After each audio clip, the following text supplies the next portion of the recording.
ಇನ್ನು ಗೃಹಲಕ್ಷ್ಮಿ ಹಾಗೆ ಗೃಹ ಜ್ಯೋತಿ ಬಳಕೆದಾರರಿಗೆ ಅಥವಾ ಫಲಾನುಭವಿಗಳಿಗೆ ಮತ್ತೆ ಅರ್ಜಿ ಸಲ್ಲಿಕೆಯ ಕಿರಿಕಿರಿ ಉಂಟಾಗಬಹುದು. ಹೌದು, ಗೃಹಲಕ್ಷ್ಮಿ ಮಹಿಳೆಯರ ಖಾತೆಗೆ 2,000 ಹಣ ನೀಡುವಂತ ಯೋಜನೆ. ಇನ್ನು ಗೃಹ ಜ್ಯೋತಿ ಮನೆಗಳಿಗೆ ಉಚಿತ ಬೆಳಕು ಕೊಡುವಂತ ಗ್ಯಾರಂಟಿ. ರಾಜ್ಯದ ಜನರಿಗೆ ಬಹಳ ಅನುಕೂಲ ಆಗಿರುವಂತ ಇದೇ ಸ್ಕೀಮ್ಗಳಿಗೆ ಸರ್ಕಾರ ಮರು ಅರ್ಜಿಯನ್ನ ಕರೆದಿದೆ. ಹೌದು, ಡಿ ಕೆ ಶಿವಕುಮಾರ್ ಸರ್ಕಾರ ಇದೇ ನಿರ್ಧಾರ ಏನು ತೆಗೆದುಕೊಂಡಿದೆಯಲ್ಲ, ಇದು ಫಲಾನುಭವಿಗಳ ಆಕ್ರೋಶಕ್ಕೆ ಕಾರಣ ಆಗ್ತಾ ಇದೆ. ಹಿಂದಿಂದು 2 ತಿಂಗಳು ಬಾಕಿ ಹಣ ಇದೆ, ಹೆಚ್ಚು ಕಮ್ಮಿ 5,000 ಕೋಟಿ ಹಣ. ಎಲ್ಲೋಯ್ತಾ ಹಣ? ಹಾಕಿ ಮೊದಲಿಗೆ ಅದನ್ನ ಅಕೌಂಟ್ಗೆ ಅಂತ ಕೆಲವರು ಆಕ್ರೋಶವನ್ನ ಹೊರ ಹಾಕ್ತಾ ಇದ್ದಾರೆ. ಇದೇ ನೆಪದಲ್ಲಿ ಅರ್ಹರಿಗೆ ತೊಂದರೆ ಕೊಡಬೇಡಿ ಅಂತ ವಿಪಕ್ಷಗಳು ಕುಟುಕ್ತಾ ಇದೆ. ಬನ್ನಿ ಅದಕ್ಕೆ ಸಂಬಂಧಪಟ್ಟಾಗಿನ ರಿಪೋರ್ಟ್ ನೋಡ್ಕೊಂಬೋಣ.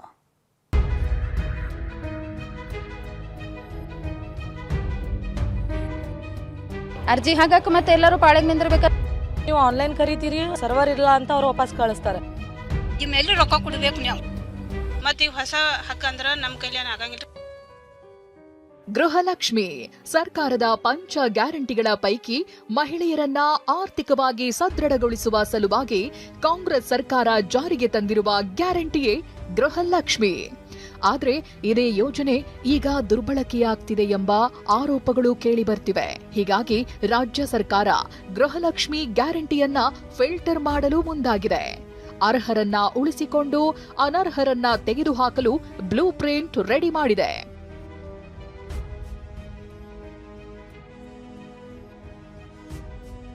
ಹೊಸದಾಗಿ ಅರ್ಜಿ ಸಲ್ಲಿಸಿದ್ರಷ್ಟೇ ಗೃಹಲಕ್ಷ್ಮಿಯರಿಗೆ 2,000 ರೂಪಾಯಿ.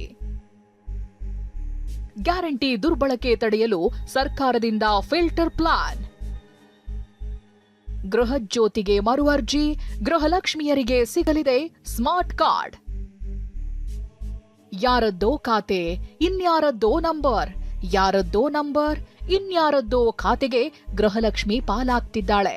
ಕೆಲವು ಕಡೆ ಅತ್ತೆಗೂ ದುಡ್ಡು ಹೋಗ್ತಿದೆ, ಸೊಸೆ ಅಕೌಂಟ್ಗೂ ಹಣ ಹೋಗ್ತಿದೆ. ಐಟಿ, ಜಿಎಸ್ಟಿ ಪಾವತಿದಾರರು ಕೂಡ 2,000 ರೂಪಾಯಿ ಪಡೆದುಕೊಳ್ಳುತ್ತಿದ್ದಾರೆ. ಸತ್ತವರ ಖಾತೆಗೂ ಹಣ ಜಮೆಯಾಗ್ತಿದೆ.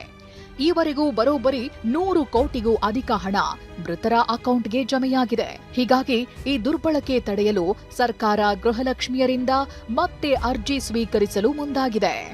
ಇದ್ರ ಜೊತೆಗೆ ನಮ್ಮ ಸುಮಾರು 100 ಚಿಲ್ಲರೆ ಕೋಟಿ ರೂಪಾಯಿ ಹಣ ಈಗಾಗಲೇ ಕೆಲವು ಗೃಹಲಕ್ಷ್ಮಿ ಯಾರು ವಯಸ್ಸಾಗಿತ್ತು, ಯಾರು ಯಜಮಾನಿ ತೀರ್ಕೊಂಡಿದ್ರು, ಅದೆಲ್ಲ ಕೆಲವೆಲ್ಲ ತೆಗೆದುಕೊಂಡ್ಬಿಟ್ಟಿದ್ದಾರೆ. ಇಬ್ಬಿಬ್ಬರು ಯಜಮಾನಿಗಳಾಗಾದ್ರೆ ಒಂದೇ ಯಜಮಾನಿಗೆ ನಾವು ಕೊಡೋದು. ಯಾರು ಒಂದು ಮನೆ ಯಜಮಾನಿ ಅಂತ ಅವ್ರು ಆಯ್ಕೆ ಮಾಡ್ಕೋಬೇಕು, ಅದೆಲ್ಲ ನಾವು ನೋಡ್ತೀವಿ. ವೋಟರ್ ಲಿಸ್ಟ್ ಇದೆ, ವೋಟರ್ ಲಿಸ್ಟಲ್ಲಿ ಒಂದು ಮನೆ ಎಷ್ಟು ಜನ ಇದ್ದಾರೆ ಅಂತ ನಾವು ನೋಡ್ಕೋತೀವಿ. ತನಿಖೆ ಮಾಡಿಸಿದ್ದೀವಿ. ಮೊನ್ನೆ ಬಾಗಲಕೋಟಲ್ಲಿ, ದಾವಣಗೆರೆಯಲ್ಲಿ ಕೂಡ ಟ್ರೈ ಮಾಡಿದ್ರು, ಬೇರೆ ಕಡೆಲ್ಲ ಟ್ರೈ ಮಾಡಿದ್ರು. ಸುಮಾರು ಹಳ್ಳಿಗಳಲ್ಲಿ ಮಾಡಿದ್ದೀವಿ. ಯಾರೋ ನಂಬರ್ಗೆ ಫೋನ್ ಹೋಗ್ತಾ ಇದೆ, ಅವ್ರ ಹತ್ರ ಇಲ್ಲ, ಮಾಹಿತಿ ಇಲ್ಲ. ಸೊ ಯಾರು ನಿಜವಾಗ್ಲೂ ಒರಿಜಿನಲ್ ಹೋಗ್ತಾ ಇದೆಯೋ ಇಲ್ಲೊಂದು ಚೆಕ್ ಮಾಡಬೇಕಾಗಿದೆ. ಅದಕ್ಕೆ ಮತ್ತೆ ಅವರು ಅರ್ಜಿಗಳನ್ನು ಕೊಡಬೇಕಾಗ್ತದೆ. ಯಾರಿಗೂ ನಿಲ್ಸಕ್ಕೆ ಹೋಗಲ್ಲ ನಾವು, but they will have to give an application. ಯಾರನ್ನ ಹಣನೂ ಕೂಡ ಯಾರನ್ನು ಕೂಡ ತೆಗೆದಾಕಬೇಕು ಅಂತ ನಮಗೆ ಇಷ್ಟ ಇಲ್ಲ, ತೆಗೆಯೋದು ಇಲ್ಲ.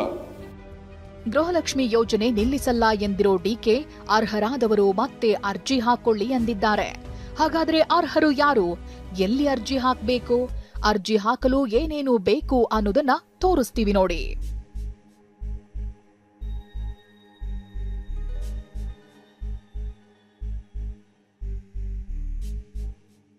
ಕುಟುಂಬದ ಯಜಮಾನಿ ಗೃಹಲಕ್ಷ್ಮಿ ಯೋಜನೆಗೆ ಅರ್ಹರಾಗಿರ್ತಾರೆ. ಅಂತ್ಯೋದಯ, ಬಿಪಿಎಲ್, ಎಪಿಎಲ್ ಕಾರ್ಡ್ಗಳಲ್ಲಿ ನಮೂದಾಗಿರುವ ಯಜಮಾನಿಗೆ 2,000 ರೂಪಾಯಿ ಪಡೆಯಲು ಯಾವುದೇ ತೊಂದರೆ ಇರೋದಿಲ್ಲ. ಆದರೆ ಯಜಮಾನಿ ಅಥವಾ ಪತಿ ಆದಾಯ ತೆರಿಗೆ, ಜಿಎಸ್ಟಿ ಪಾವತಿದಾರರಾಗಿದ್ದಲ್ಲಿ ಈ ಯೋಜನೆಯ ಸೌಲಭ್ಯ ಪಡೆಯಲು ಅರ್ಹರಾಗಿರುವುದಿಲ್ಲ.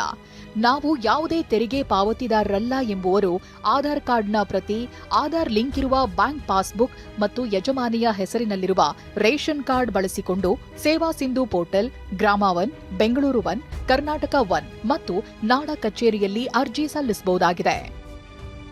ಆದರೆ ಮರು ಅರ್ಜಿ ಸಲ್ಲಿಕೆಗೆ ಇನ್ನೂ ದಿನಾಂಕ ಘೋಷಣೆಯಾಗಿಲ್ಲ. ಮುಂದಿನ ದಿನದಲ್ಲಿ ಸರ್ಕಾರ ಘೋಷಣೆ ಮಾಡಲಿದೆ. ಈ ಬಗ್ಗೆ ಪ್ರತಿಕ್ರಿಯಿಸಿದ ಮಹಿಳೆಯರು ಹೊಸ ಅರ್ಜಿ ಹಾಕಬೇಕು ಅನ್ನೋದು ಸರಿಯಲ್ಲ ಎಂದಿದ್ದಾರೆ. ಮೊದಲು ಬಾಕಿ ಉಳಿಸಿಕೊಂಡಿರೋ ಹಣವನ್ನ ಅಕೌಂಟ್ಗೆ ಹಾಕಿ ಎಂದಿದ್ದಾರೆ. ಮತ್ತೆ ಏನ್ ಚಾಲ್ತಿ ಐತಿ ಇದು ಚಾಲ್ತಿ ನಮ್ಗೆ ರೊಕ್ಕ ಮಾಡಿ ಕೊಡ್ಬೇಕು. ಈಗ ಅರ್ಜಿ ಹಾಕೋದು ಆಗೋದಿಲ್ರಿ ನಮಗೆ. ಇದ ಅರ್ಜಿ ಮ್ಯಾಗ ನಮ್ದ ಎಲ್ಲ ನಡ್ಸಿಕೊಡ್ರಿ. ಭಾಳ ತರಸಾಗಿತ್ರಿ. ಮತ್ತು ಈಗ ಹೊಸ ಹಕ್ಕು ಅಂದ್ರೆ ನಮ್ಮ ಕೈಲೇನು ಆಗಂಗಿಲ್ರಿ. ಅದು ಏನೈತಿ ಅದ್ರ ಮ್ಯಾಗ ಕಂಟಿನ್ಯೂ ಮಾಡ್ರಿ. ಈಗ ಯಾಕಂದ್ರೆ ನೀವು ಆನ್ಲೈನ್ ಕರಿತೀರಿ, ಸರ್ವರ್ ಇಲ್ಲ ಅಂತ ಅವ್ರು ವಾಪಸ್ ಕಳಿಸ್ತಾರೆ. ಆಮೇಲೆ ಅಂಗನವಾಡಿ ಅವ್ರಿಗೆಲ್ಲರಿಗೂ ಗೊತ್ತಿರ್ತೈತಿ ಯಾರು ಡೆತ್ ಆಗೈತಿ, ಯಾರಿಲ್ಲ, ರೇಷನ್ ಕಾರ್ಡ್ ಯಾರ್ದೈತಿ ಯಾರ್ದಿಲ್ಲ ಅಂತಂದು ಎಲ್ಲ ಅವ್ರಿಗೆಲ್ಲ ಮಾಹಿತಿ ಇರ್ತೈತಿ. ಅದನ್ನು ಬಿಟ್ಟು ಇವ್ರು ಇದಕ್ಕೋಸ್ಕರ ಅಂತ ಟೈಮ್ ತಗೊಳ್ಳೋದು ಮತ್ತು ಇದಕ್ಕೋಸ್ಕರ ಅಂತಂದು ದುಡ್ಡು ಕಲೆಕ್ಟ್ ಮಾಡೋದು ಈ ಥರ ಎಲ್ಲ ನಡೀತಾ ಇದೆ ರೀ. ವರ್ಷ ಎಲ್ಲ ಬರೀ ಅಪ್ಲಿಕೇಶನ್ ಹಾಕಿ ಅದನ್ನು ಕೊಡಿ ಇದನ್ನು ಕೊಡಿ, ಏನು ಕೊಡೋದು ಇವ್ರಿಗೆ? ಆಲ್ರೆಡಿ 3 ವರ್ಷ ಮುಗ್ದೋಯ್ತು 3 ವರ್ಷ, ಇನ್ನು 2 ವರ್ಷ. 6 ತಿಂಗಳಿಗೊಮ್ಮೆ 3 ತಿಂಗಳಿಗೊಮ್ಮೆ ಹಾಕ್ತಾರೆ. ಹಾಕೋದೊಂದು ಮತ್ತು ಎಷ್ಟು ಟೈಮ್ ವೇಸ್ಟ್ ಆಗ್ಲಿಕ್ಕತ್ತದ ಅವ್ರದ್ದು. ಇವಾಗ ಅಲ್ಲಿ ಹೋಗಿ ಅರ್ಜಿ ಕೊಡು, ಪಾಪ ಅವ್ರಿಗೆ ಗೊತ್ತಿರಲಾರ್ದು ಎಷ್ಟೋ ಜನ ಎಜುಕೇಟೆಡ್ ಇದ್ದವ್ರಂತೂ ಹಾಕ್ಲಿಕ್ಕೆ ಹೋಗಿಲ್ಲ. ಐ ಥಿಂಕ್ ಸೊ 5-6 ತಿಂಗಳು ನಮ್ಗೆ ದುಡ್ಡೇ ಹಾಕಿಲ್ಲ ಅವ್ರು. ಹಾಕ್ತೀನಿ ಅಂದ್ರೆ ಈಗ 2 ತಿಂಗಳ ಒಟ್ಟ ದುಡ್ಡೇ ಇಲ್ಲ. ಮೊದಲ 3 ತಿಂಗಳು ದುಡ್ಡೇ ಹಾಕಿಲ್ಲ. ಗ್ಯಾರಂಟಿ ಫಿಲ್ಟರ್ ಮಾಡಲು ಮುಂದಾಗಿರೋ ಸರ್ಕಾರದ ನಿರ್ಧಾರದ ವಿರುದ್ಧ ವಿಪಕ್ಷಗಳು ಹರಿಹಾಯ್ದಿವೆ. ಕಾಂಗ್ರೆಸ್ ಮುಖಂಡರ ಹೇಳಿಕೆಯನ್ನು ಕೂಡ ಗಮನಿಸಿದ್ದೇನೆ. ಅನರ್ಹರಿಗೆ ಯಾಕೆ ಮತ್ತೆ ಚುನಾವಣಾ ಸಂದರ್ಭದಲ್ಲಿ ಹೇಳಬೇಕಿತ್ತಲ್ಲ? ಹಾಗಾದ್ರೆ ಏನು ಮುಖಪುಟದಲ್ಲಿ ಜಾಹೀರಾತುಗಳನ್ನು ಕೊಡ್ತಾ ಇದ್ರಲ್ಲ, ಅರ್ಹರಿಗೆ ಮಾತ್ರ ನಾವು ಗ್ಯಾರಂಟಿಗಳನ್ನು ಕೊಡ್ತೇವೆ ಅಂತ ಹೇಳಬೇಕಿತ್ತು ಮುಂಚೆ. ಎಲ್ಲ ಹೇಳಿದ್ರಿ ನೀವು? ರಾಜ್ಯದಲ್ಲಿರ್ತಕ್ಕಂಥ ಎಲ್ಲಾ ಗೃಹಿಣಿಯರಿಗೆ ಗೃಹಲಕ್ಷ್ಮಿ ಕೊಡ್ತೇನೆ ಅಂತೇಳಿ ಈಗ ಅವರು ಅನರ್ಹರು ಅಂತ ಹೇಳಿ ಅಪಮಾನ ಮಾಡುವಂತ ಕೆಲಸ ಇವತ್ತೇನು ಕಾಂಗ್ರೆಸ್ ಸರ್ಕಾರ ಮಾಡಕ್ಕೆ ಹೊರಟಿದ್ದಾರೆ. ಇದು ಖಂಡಿತ ಸರಿಯಲ್ಲ. ದಿವಾಳಿ ತನವನ್ನು ಉಳಿಸ್ಕೊಳ್ಳಿಕ್ಕೆ ಇವಾಗ ಏನು ಈ ಸರ್ಕಾರ ಏನೊಂದು ಗ್ಯಾರಂಟಿ ಹೆಸರಿನಲ್ಲಿ ಬಂತು, ಗ್ಯಾರಂಟಿಗಳನ್ನ ಮರುಪರಿಶೀಲನೆ ಮಾಡ್ತಾ ಇದ್ದಾರೆ. ಇವಾಗ ಸತ್ತೋಗಿರೋರು ತಗೊಳ್ತಾ ಇದ್ದಾರೆ, ಈ ಥರ ಒಂದು ಎಲ್ಲವನ್ನು ಹೇಳಿ ಮತ್ತೆ ಇದನ್ನ ಮಾಡಿ ಗ್ಯಾರಂಟಿಯನ್ನು ಕೂಡ ಕೊಡದಿರ ಈ ಜನರಿಗೆ, ಈ ರಾಜ್ಯದ ಜನರಿಗೆ ಮೋಸ ಮಾಡ್ತಾರೆ. ಆ ಒಂದು ಲೋಪಗಳನ್ನು ಸರಿಪಡಿಸ್ತೀವಿ ಅಂತ ಹೇಳಿ ನಿಜವಾದಂಥ ಫಲಾನುಭವಿಗಳನ್ನು ಏನಾದರೂ ಗುರುತಿಸ್ತಕ್ಕಂಥದ್ರಲ್ಲಿ ಏನಾದರೂ ಸರ್ಕಾರ ಆ ಹೊರೆಯನ್ನು ಕಡಿಮೆ ಮಾಡ್ಕೊಳ್ತಕ್ಕಂಥದ್ದಕ್ಕೆ ಅದೊಂದು ದುರುಪಯೋಗ ಪಡಿಸ್ಕೋಬಾರ್ದು ಅಷ್ಟೇ. 2 ತಿಂಗಳ ಒಂದು ಗೃಹಲಕ್ಷ್ಮಿ ಯೋಜನೆ ಹಣ ಫಲಾನುಭವಿಗಳು ಹೋಗತಕ್ಕಂಥದ್ದು 5,000 ಕೋಟಿ ಇವತ್ತು ಅಕೌಂಟೇ ಸಿಕ್ತಿಲ್ಲ ಅಂತಕ್ಕಂಥದ್ದನ್ನು ಹೇಳ್ತಾ ಇದ್ದಾರೆ. 5,000 ಎರಡು ಅವಧಿ ಕೊಡಬೇಕಂತ 5,000 ಕೋಟಿ ಅದು ಇವತ್ತು ಹಲವಾರು ಬಾರಿ ಪ್ರಶ್ನೆ ಮಾಡಿದ್ರು ಅದಕ್ಕೆ ಚಕಾರ ಎತ್ತಿಲ್ಲ. ಜಾಣ ಮೌನಕ್ಕೆ ಒಳಗಾಗಿದ್ದಾರೆ. ಇನ್ನು ಬೇಕಾಬಿಟ್ಟಿ ಗ್ಯಾರಂಟಿ ನೀಡೋದ್ರಿಂದ ಆರ್ಥಿಕತೆ ಮೇಲೆ ಪರಿಣಾಮ ಬೀರುತ್ತೆ. ನಿಮ್ಮಿಂದ ಕೊಡಲು ಆಗದಿದ್ರೆ ಸದನದಲ್ಲಿ ಚರ್ಚಿಸಿ ಅಂತ ಕೇಂದ್ರ ವಿತ್ತ ಸಚಿವೆ ನಿರ್ಮಲಾ ಸೀತಾರಾಮನ್ ಹೇಳಿದ್ದಾರೆ. Don't give if you don't have the money and then blame the center saying center is not giving me money. You didn't give the promise based on center. You gave the promise knowing your economy strength, your fiscal position.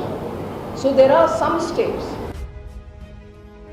Gruhalakshmi, ಗೃಹ ಜ್ಯೋತಿ ಸೇರಿ ಯಾವುದೇ guarantee ನಿಲ್ಲಲ್ಲ. Guarantee ಯೋಜನೆ ನಿಲ್ಲಿಸುತ್ತಾರೆಂದು ವಿಪಕ್ಷಗಳ ಆರೋಪಕ್ಕೆ CM DK Shivakumar ತಿರುಗೇಟು ಕೊಟ್ಟಿದ್ದಾರೆ. Guarantee ನಿಲ್ಲಲ್ಲ, ಫಲಾನುಭವಿಗಳ ದೃಢೀಕರಣಕ್ಕೆ ಮತ್ತೆ ಅರ್ಜಿ ಸಲ್ಲಿಸಲು ತಿಳಿಸಿದ್ದೇವೆ ಅಂತ ಟ್ವೀಟ್ ಮಾಡಿದ್ದಾರೆ. ಗ್ಯಾರಂಟಿ ಯೋಜನೆಗಳನ್ನು ನಿಲ್ಲಿಸುವುದಿಲ್ಲ, ಆತಂಕ ಬೇಡ. ಕಾಂಗ್ರೆಸ್ ಸರ್ಕಾರದ ಜನಪರ ಗ್ಯಾರಂಟಿ ಯೋಜನೆಗಳಾದ ಗೃಹಲಕ್ಷ್ಮಿ ಮತ್ತು ಗೃಹ ಜ್ಯೋತಿಯನ್ನ ಯಾವುದೇ ಕಾರಣಕ್ಕೂ ಸ್ಥಗಿತಗೊಳಿಸುವುದಿಲ್ಲ. ಈ ಯೋಜನೆಗಳನ್ನು ನಿಲ್ಲಿಸಲಾಗುತ್ತಿದೆ ಎಂಬ ವಿರೋಧ ಪಕ್ಷಗಳ ಸುಳ್ಳು ಪ್ರಚಾರ ಹಾಗೂ ವದಂತಿಗಳಿಗೆ ಸಾರ್ವಜನಿಕರು ಕಿವಿಗೊಡಬಾರದು. ಕೆಲವರು ಮೃತಪಟ್ಟವರ ಹೆಸರಿನಲ್ಲಿ ನಕಲಿ ದಾಖಲೆಗಳನ್ನು ಸೃಷ್ಟಿಸಿ ಯೋಜನೆಗಳ ಲಾಭ ಪಡೆಯುತ್ತಿರುವುದು ಗಮನಕ್ಕೆ ಬಂದಿದೆ. ಹೀಗಾಗಿ ನಿಜವಾದ ಫಲಾನುಭವಿಗಳ ಹೆಸರು, ವಿಳಾಸ ಹಾಗೂ ಬ್ಯಾಂಕ್ ಖಾತೆ ವಿವರಗಳನ್ನು ದೃಢೀಕರಿಸಲು ಮರುಪರಿಶೀಲನೆ ಪ್ರಕ್ರಿಯೆ ಕೈಗೊಳ್ಳಲಾಗಿದೆ. ಇನ್ನು ಗೃಹಜ್ಯೋತಿ ಯೋಜನೆಯಲ್ಲೂ ದುರ್ಬಳಕೆಯಾಗ್ತಾ ಇದೆ ಎಂಬ ಆರೋಪ ಇದೆ. ಗೃಹಜ್ಯೋತಿಯನ್ನ ಫಿಲ್ಟರ್ ಮಾಡಲು ಸರ್ಕಾರ ಮುಂದಾಗಿದೆ. ಈ ಬಗ್ಗೆ ಪ್ರತಿಕ್ರಿಯಿಸಿದ ಇಂಧನ ಸಚಿವ ಕೆಜೆ ಜಾರ್ಜ್ ಕೂಡ ಯಾರೂ ಅರ್ಹರಲ್ಲವೋ ಅವರ ಹೆಸರು ತೆಗೀತೇವೆ ಅಂತ ಹೇಳಿದ್ದಾರೆ. ಪರಿಷ್ಕರಣೆ ಅಲ್ಲ ಅದು. ಯಾರು ಇನ್ಎಲಿಜಿಬಲ್ ಇದ್ದಾರೆ, ಯಾರು ಅರ್ಹರಿಲ್ಲ ಅವ್ರನ್ನ ಮಾತ್ರ ತೆಗಿಲಿಕ್ಕೆ ನಾವು ಈಗ ಚಿಂತನೆ ಮಾಡ್ತಾ ಇದ್ದೀವಿ. ಅದಕ್ಕೆ ಅರ್ಹರಿಲ್ಲದವ್ರಿಗೆ ಕೊಡ್ಬೇಕಂತ ಹೇಳ್ತಾರೆ ವಿರೋಧ ಪಕ್ಷದವರು. ಒಂದೊಳ್ಳೆ ಉದ್ದೇಶದಿಂದ ಸರ್ಕಾರ ಗೃಹಲಕ್ಷ್ಮಿ, ಗೃಹಜ್ಯೋತಿ ಪರಿಷ್ಕರಣೆಗೆ ಮುಂದಾಗಿದೆ. ಆದರೆ ವಿಪಕ್ಷಗಳು ಮಾತ್ರ ಆರ್ಥಿಕ ಹೊರೆಯ ಅಸ್ತ್ರ ಹೂಡಿ ಕಾಂಗ್ರೆಸ್ಗೆ ತಿವಿಯುತ್ತಿವೆ. ಈರಣ್ಣ ಜೊತೆ ಲಕ್ಷ್ಮೀ ನರಸಿಂಹ, ಟಿವಿ9 ಬೆಂಗಳೂರು.